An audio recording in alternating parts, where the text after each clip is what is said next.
حضرت ابن سیرین رحمۃ اللہ علیہ نے فرمایا، اگر کوئی خواب دیکھے کہ سطح آب پر پانی کی طرح چلتا ہے جیسے دریا اور نہر کا پانی، تو یہ اس کے پاک اعتقاد اور قوت ایمانی کی دلیل ہے۔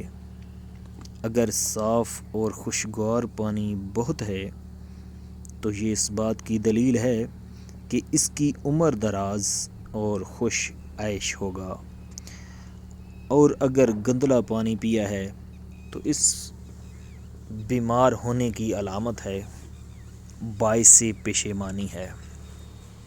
اور اگر دیکھے کہ دریا سے صاف اور اچھا پانی پیا ہے تو اس بات کی دلیل ہے کہ بادشاہ ہوگا، اور بعض کہتے ہیں کہ اس آب تفریحات پینے کی قدر پر بزرگی اور مال و نعمت حاصل کرے گا۔ اگر پانی نہر کا پیتا ہے تو حاکم سے انعام پائے گا، آسودہ حال ہوگا۔ پانی نہر کوثر کا پینا علم و عمل اور حسن نیت اور حسن اتباع رسول صلی اللہ علیہ وآلہ وسلم کی دولت سے بہرہ مند ہونے کی علامت ہے۔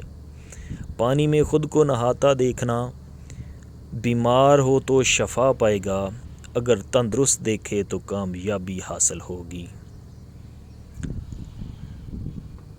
پانی میں گرنا، اگر کسی نے خواب میں دیکھا کہ بہت زیادہ پانی میں گر گیا ہے اور اس میں اتر گیا ہے اور تہہ تک نہیں پہنچا تو دلیل ہے اس کو دنیا کثیر تعداد میں ملے گی، اس لیے کہ دنیا گہرے سمندر کی طرح ہے۔